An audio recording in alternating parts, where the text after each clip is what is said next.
நம்ம பூமி நம்ம தமிழ் நம்ம சேனல். இந்த வீடியோவை லைக் பண்ணுங்க, ஷேர் பண்ணுங்க, கமெண்ட் பண்ணுங்க.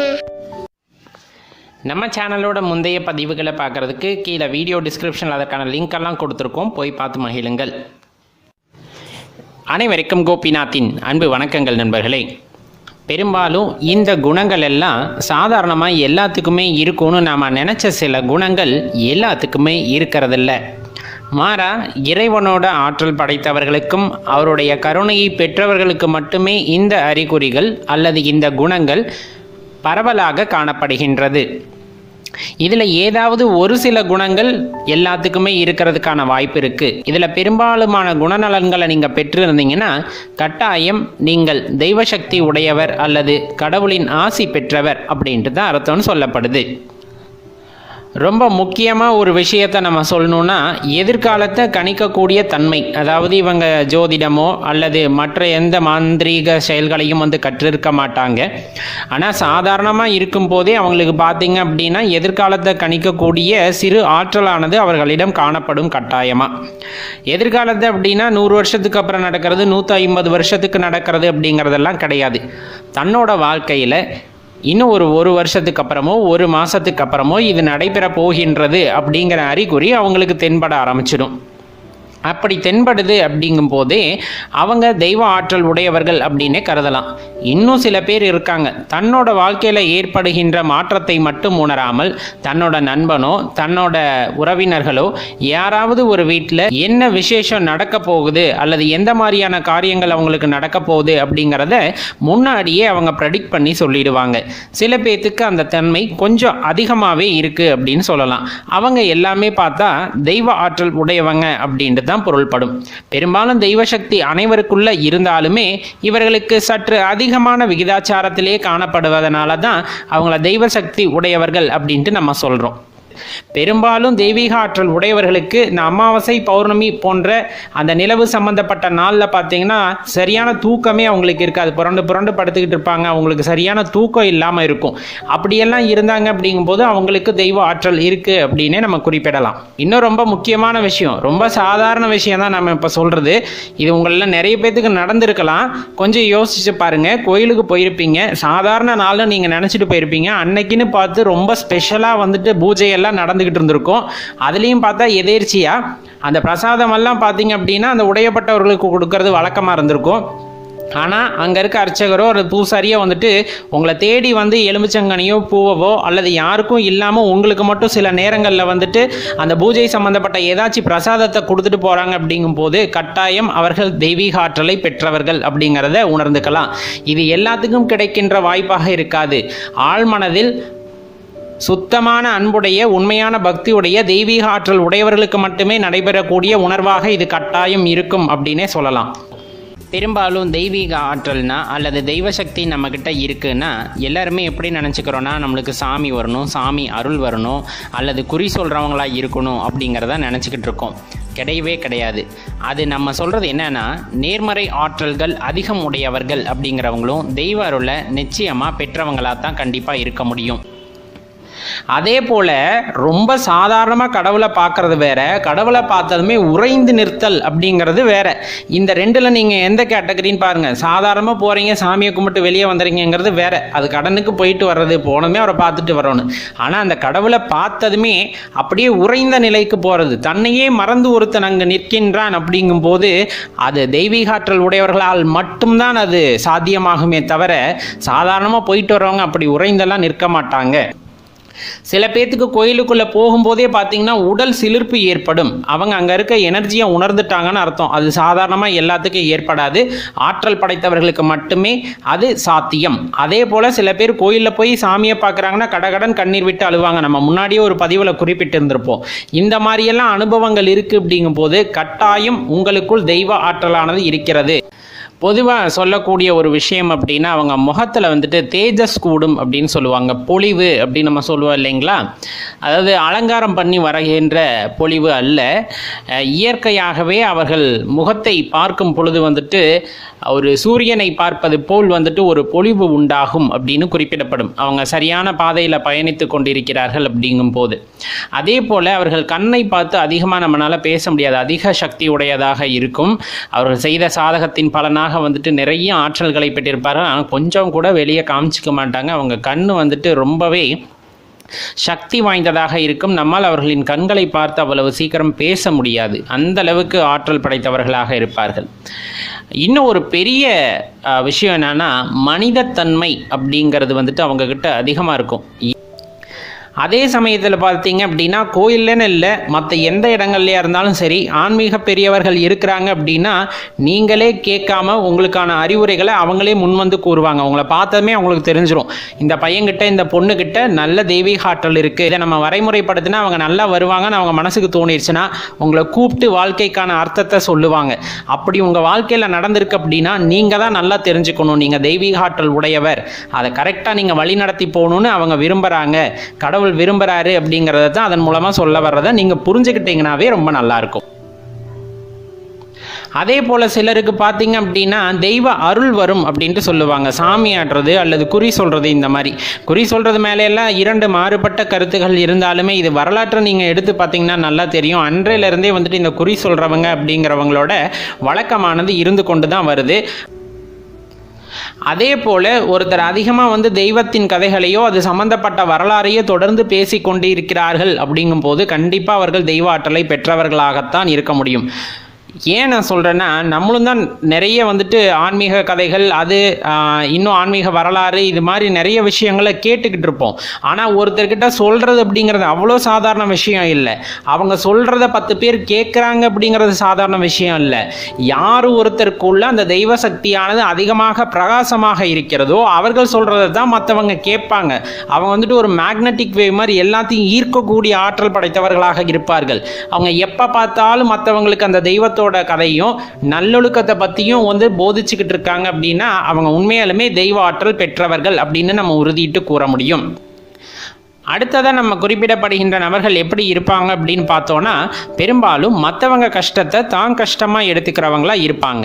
ஒருத்தர் கஷ்டப்படுறாங்க அப்படிங்கிறத இவங்களே தெரிஞ்சுக்கிட்டு அதற்கான விடையை அளிப்பவர்களாகவும் இவர்கள் இருப்பார்கள். ரொம்ப முக்கியமான விஷயம், இந்த மாதிரி நபர்கள்கிட்ட ரொம்பவே கஷ்டப்படுறவங்க தானாக முன் தான் கஷ்டத்தை சொல்லுவாங்க. இந்த மாதிரி உங்களுக்கு எத்தனை பேத்துக்கு நடந்திருக்குன்னு தெரியல. சாதாரணமாக ஒரு பஸ்ஸில் போயிட்டு இருப்பீங்க, அல்லது பஸ் ஸ்டாண்டில் நின்றுக்கிட்டு இருந்திருக்கலாம். யார் என்னன்னே தெரியாத ஒரு மனுஷன் உங்ககிட்ட தன்னோட கஷ்டத்தை புலம்புறாரு, அந்த பெரியவர் உங்ககிட்ட கஷ்டத்தை புலம்புறாருன்னா அவர் உங்ககிட்ட இருக்க அந்த ஆற்றலை புரிந்து கொண்டவராக தான் இருக்க முடியும். அப்போ உங்ககிட்ட அவரோட பிரச்சனைகளையோ கஷ்டத்தையோ எடுத்து சொல்லும்போது பார்த்தீங்கன்னா அவருக்கு மனதில் ஒரு நிம்மதி ஏற்படும், அதிலிருந்து விடுபட்ட உணர்வு ஏற்படும். அது எல்லாத்துக்கிட்டையும் சொல்லும்போது அந்த உணர்வு ஏற்படாது. அந்த தெய்வீக ஆற்றல் உடையவர்கள் கிட்ட தன் கஷ்டத்தை ஒருத்தர் சொல்றாரு அப்படிங்கும்போது அவங்களுக்கு அந்த உணர்வுகள் ஏற்படுறது சகஜம். காந்தத்தை நோக்கி தான் அந்த இரும்பு துகள்கள் எல்லாம் ஈர்க்கப்படும் அப்படின்னு சொல்லப்படும். அதே மாதிரி இந்த தெய்வீக ஆற்றல் உள்ளவங்க கிட்ட மட்டும்தான் இந்த மாதிரி பிரச்சனை உள்ள நபர்கள் அவங்களோட பிரச்சனைக்கான தீர்வை தேடிக்கணும் அப்படின்ட்டு அவங்கள நோக்கி அந்த பிரச்சனைகளை உங்ககிட்ட சொல்லுவாங்க. அவங்க சொல்லும் போதே அவங்களுக்கு தீர்வும் கிடைச்சிரும். இந்த மாதிரி நபர்கள் ரொம்பவே விசேஷமான ஆற்றல் உடையவர்கள் அப்படின்னே சொல்லப்படுது.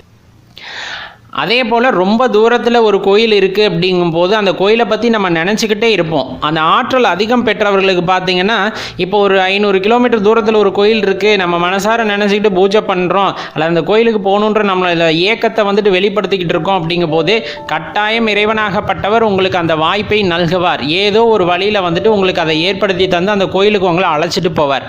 நீங்கள் நினச்சி கூட பார்த்துருக்க மாட்டீங்க, இந்த நொடியில் நம்ம அந்த கோயிலில் இருப்போமா அப்படின்னு. திடீர்னு அதெல்லாம் நடக்கும். அது சாதாரணமாக எல்லாத்துக்கும் நடக்காது. அந்த தெய்வீக ஆற்றல் பெற்றவங்க, அந்த உணர்வுகளை உணர்ந்தவர்களுக்கு மட்டுமே அந்த மாதிரியான நிகழ்வுகள் எல்லாம் நடக்கும் அப்படின்னு சொல்லப்படுது.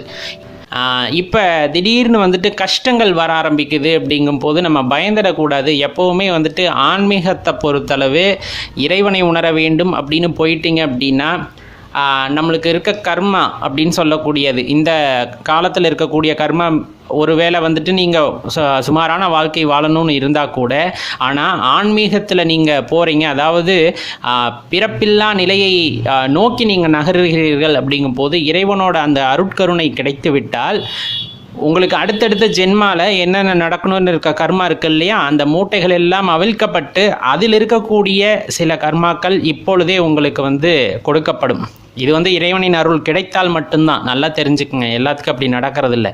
அப்படிங்கும் போது தான் இந்த ஜென்மால நிறைய கஷ்டம் அனுபவிக்கிற மாதிரியான சூழ்நிலைகள் வரும்.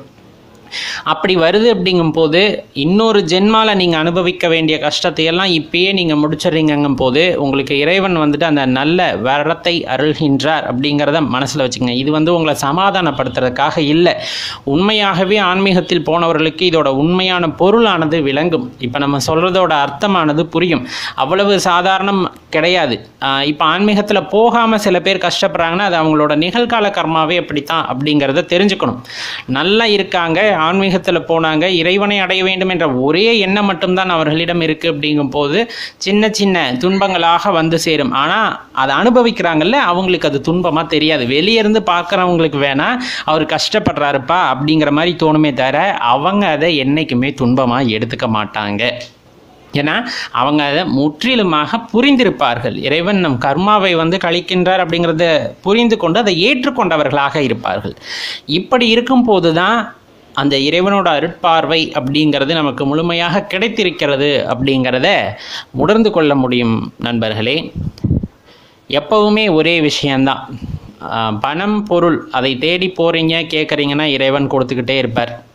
உங்களுக்கு என்ன விதி பலனோ அதுக்கு தகுந்த மாதிரி உங்களுக்கு கிடைத்துக்கிட்டே இருக்கும்.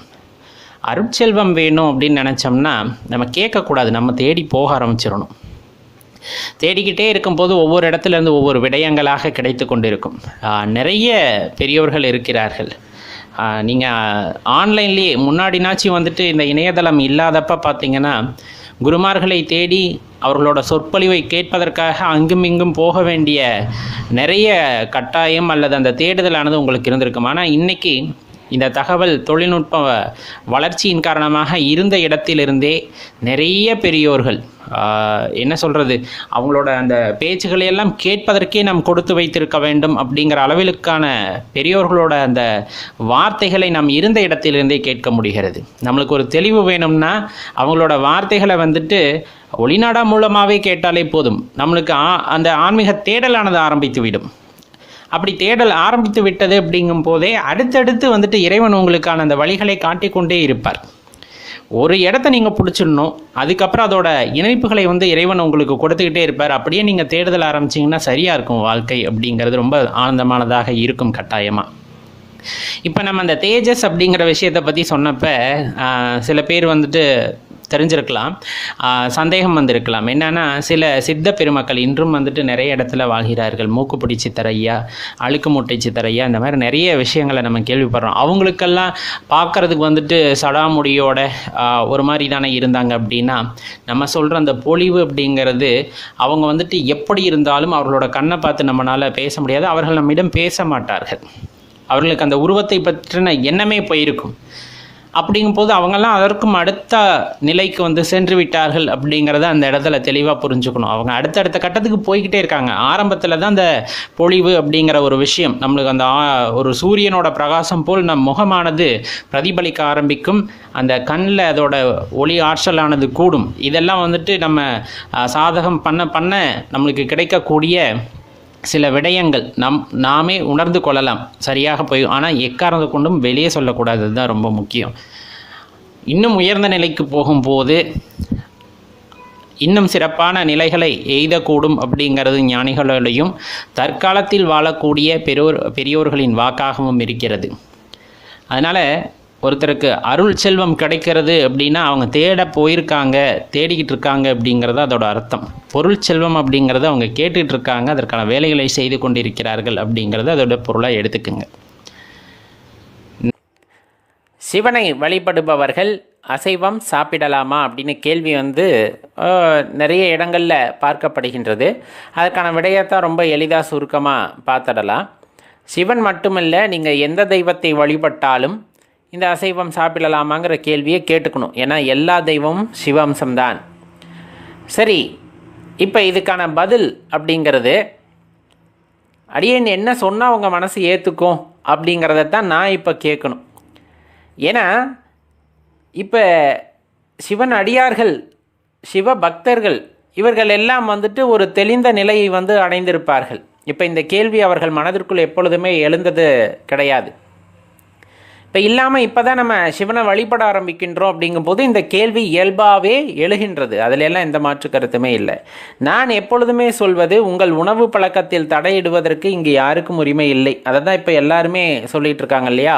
உணவு என்பது தனி மனித உரிமை, அதில் தலையிடுவதற்கு யாருக்கும் உரிமை இல்லை. அதே தான் நானும் சொல்கின்றேன். இப்போ பழங்கால மனிதன் வேட்டையாடி உணவுகளை பச்சையாகவும் அதை சமைத்தும் சாப்பிட்டார் அப்படின்னா கண்டிப்பாக சாப்பிட்டாங்க. ஒரு காலமாற்றம் ஏற்படும் பொழுது தன்னை மிஞ்சிய சக்தி இருக்கிறது அப்படின்னு உணர்ந்த பின்பு அதனை பற்றிய தேடுதலில் சென்றவர்கள் சில ஞானியர்கள் எல்லாம் இந்த உயிர் வதை அப்படிங்கிறத அவங்க ஏற்றுக்கொள்ளவில்லை. பல விஷயங்களை அவங்க அறிந்து கொண்ட பின்னர். ஏன்னா உயிரானது பல உருவங்களில் வருகிறது. இப்போ நமக்குள்ளே இருக்கிற இந்த உயிரானது வேறு உருவங்களிலும் வருகிறது. புல்லா, பூடா, புழுவா, மரமா, நீங்கள் ஆடா, கோழியா, எப்படி வேணாலும் வச்சுக்கலாம். எல்லா உருவம் எடுத்தும் வருகிறது அப்படிங்கிறது ஞானியர்களோட கூற்று.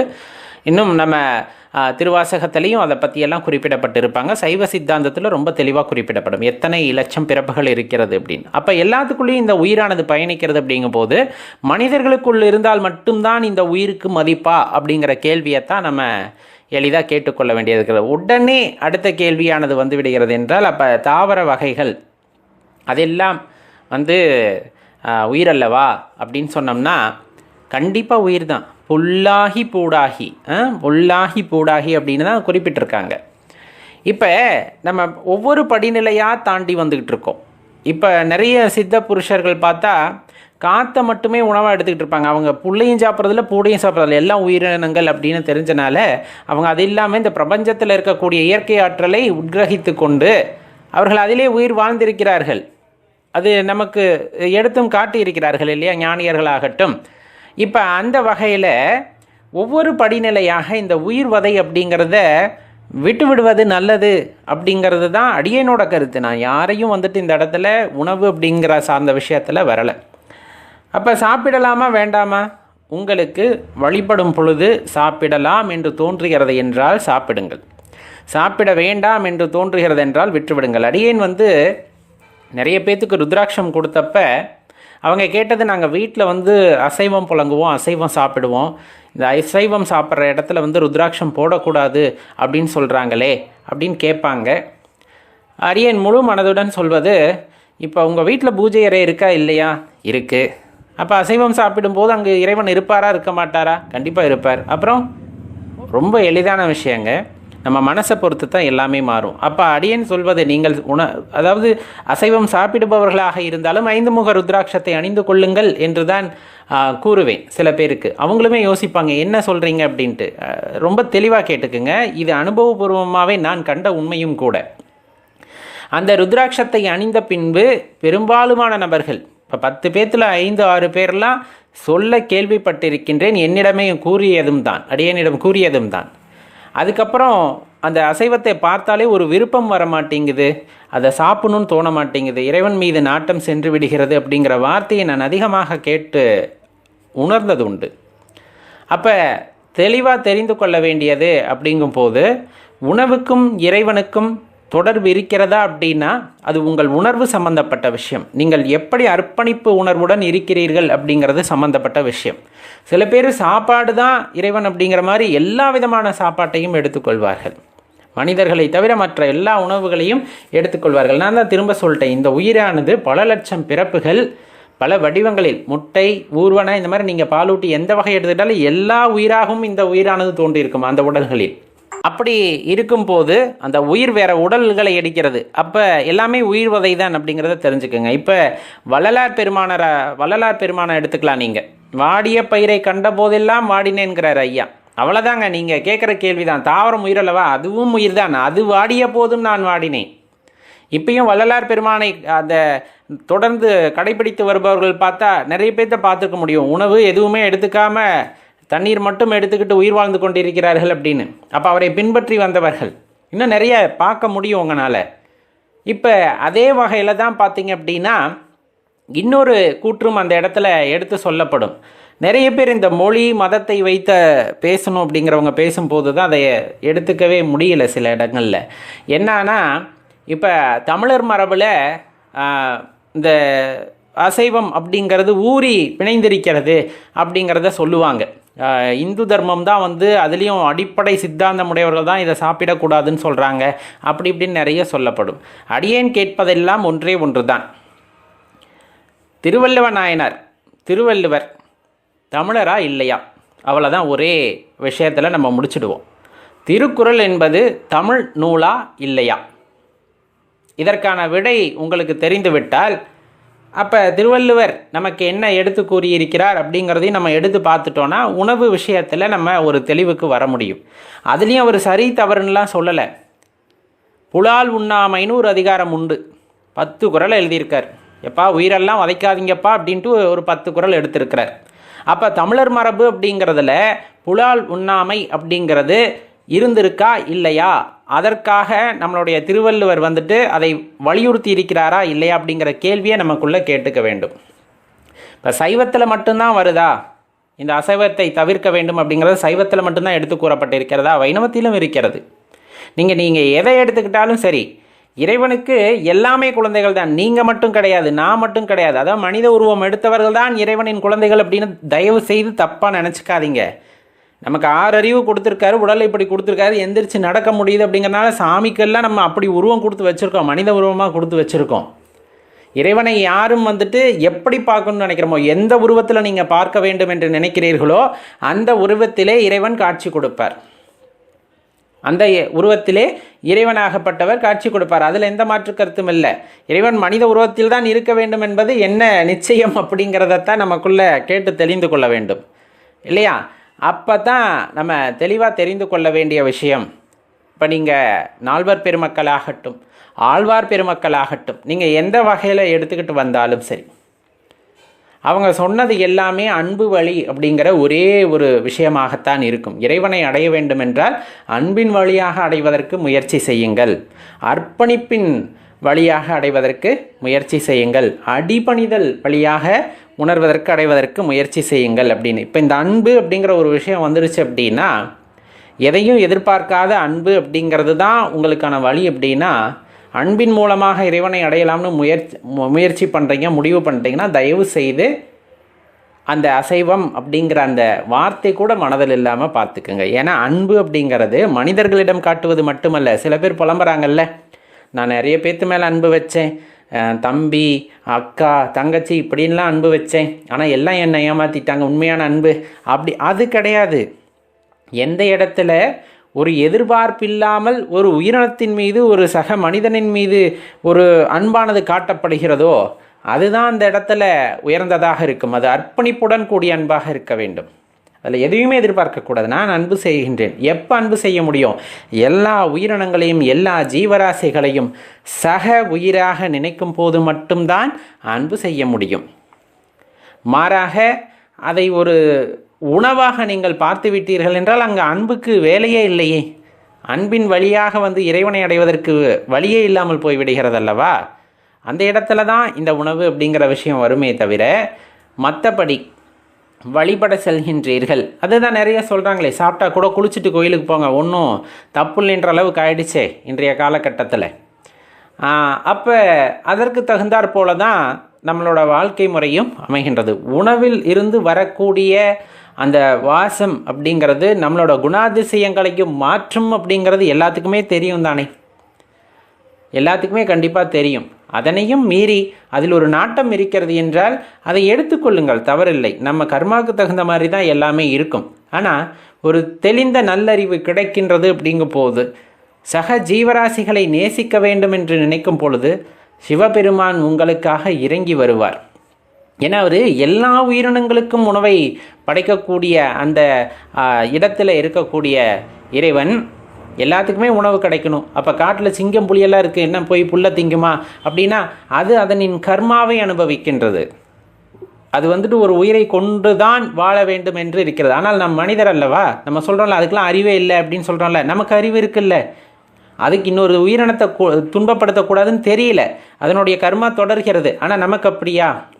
நம்ம கர்மா இதோட நிறுத்தணும், அல்லது நம்மளோட வாழ்க்கை சுழற்சிங்கிறது போதும், எனக்கு பிறப்பற்ற நிலை அப்படிங்கிறது வேணும்னு யோசிக்கிறோம் அப்படின்னா கண்டிப்பாக இந்த கேள்வியை கேட்காம உள்ளார்ந்து உணர்ந்து அன்பின் வடிவமாக இறைவனை நேசிக்க ஆரம்பிப்பவர்கள், அன்பின் வடிவமாகவே இறைவனுடன் கலந்து விட வேண்டும் என்ற எண்ணம் உடையவர்கள் இந்த கேள்வியே கேட்காமல் தவிர்த்துவிட்டு இறைவனை சரணடைதல் உத்தமத்திலும் உத்தமம் அப்படின்னு தெரிந்து கொள்ளுங்கள் நண்பர்களே.